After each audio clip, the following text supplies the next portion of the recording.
আম্মা জান খাদিজা রাদিয়াল্লাহু তাআলা আনহা নবীজির জীবদ্দশায় 25টি বছর অতিক্রম করেছেন।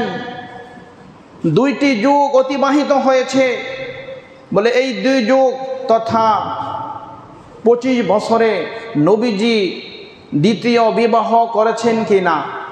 যৌবন কাল ছিল, ওই সময় তার দ্বিতীয় বিবাহের প্রয়োজন ছিল, তবুও তিনি দ্বিতীয় বিবাহ করেননি।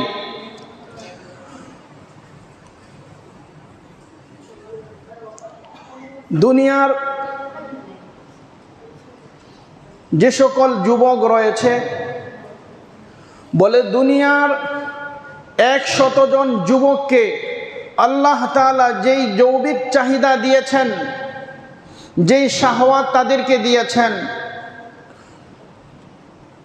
দুনিয়ার 100 জন যুবকের যৌবিক চাহিদার সমপরিমাণ হলো জান্নাতের একজন যুবকের যৌবিক চাহিদা। সুবহানাল্লাহ।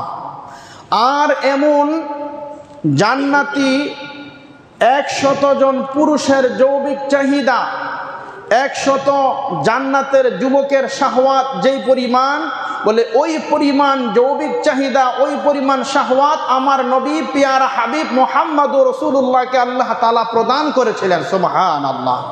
তাহলে চিন্তা করেন, দুনিয়ার 100 জন পুরুষ, জান্নাতের একজন পুরুষ, আর জান্নাতের ওই 100 জন পুরুষের যেই পরিমাণ শাহওয়াত, যেই পরিমাণ যৌবিক চাহিদা রয়েছে, সেই পরিমাণ যৌবিক চাহিদা আর শাহওয়াত আমার নবীকে দেওয়া হয়েছে। তাহলে আমার নবীর বয়স যখন 25 বছর হয়েছিল, ওই সময় নবীর যৌবিক চাহিদা কেমন ছিল, তার শাহওয়াত কেমন ছিল। বলে ইহা সত্ত্বেও আমার নবী আম্মা জান খাদিজাকে ছাড়া দ্বিতীয় বিবাহ করেননি। কিন্তু অত্যন্ত দুঃখের সাথে, আফসোসের সাথে বলতে হয়, বিগত বছরে 2013-তে যে সকল নাস্তিক আর মোরতাদ আমার নবীর পবিত্র চরিত্রের মধ্যে যারা মিথ্যা অপবাদ দিয়েছে, যে সকল নাস্তিক আর বলগার আমার নবীর চরিত্রের মধ্যে কুৎসা রটনা করেছে, আমার নবীকে যারা অবমাননা করেছে, তাদেরকে চোখে আঙ্গুল দিয়ে কথা দেখাতে চাই, দেখো আমার নবীকে আল্লাহ রাব্বুল আলামিন জান্নাতের যুবকদের এত শাহওয়াত, এত পাওয়ার আমার নবীর ভিতরে দিয়েছেন, তবুও আমার নবী বলে তার এই যুবক বয়সে আম্মা জান খাদিজাকে ছাড়া দ্বিতীয় কোনো বিবাহ তিনি করেননি। সুতরাং নবীর চরিত্র নিয়ে কথা বলা, আমার নবীকে নিয়ে কটূক্তি করা, বলে নাস্তিক আর মুরতাদ তাদের সতর্ক হওয়া উচিত।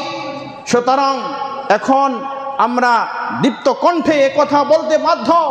বলে এখন যদি আবার বাংলার জমিনে কোনো নাস্তিক আর বলগার যদি আমার নবীর চরিত্র নিয়ে, আমার নবীর উত্তম চরিত্র আখলাক নিয়ে যদি কোনো কুলাঙ্গার কথা বলে, তাহলে ওই কুলাঙ্গারের কালো হাত আমরা ভেঙে দেব ইনশাআল্লাহ। আমার নবী পুত পবিত্র, আল্লাহ বলেছেন ওয়া ইন্নাকা লাআলা খুলুকিন আযীম, সবচেয়ে মহান চরিত্র, সুমহান চরিত্রের অধিকারী হচ্ছেন আপনি। আপনার চাইতে আদর্শ, আপনার চাইতে মডেল, আপনার চাইতে নমুনা পৃথিবীর কোনো মানুষকে আমি আল্লাহ পৃথিবীতে প্রেরণ করি নাই। সেই নবীর শানে যদি আবার কোনো নাস্তিক আর বলগার বাংলার জমিনে আবার মাথা চারা দিয়ে ওঠে, তাহলে এই নাস্তিক আর বলগারদের বাংলার জমিনে ঠাঁই নাই। সুতরাং নবীর চরিত্রে কালিমা লেপন করতে হলে সতর্কতা অবলম্বন করতে হবে। তা মুসলমানের দেশ, মুসলমান নবীর বিরুদ্ধে মুসলমানের সন্তান কথা বলবে, বলে এটা কখনো মুসলমান এটা বরদাস্ত করবে না, মুসলমান কখনো এটা সহ্য করবে না।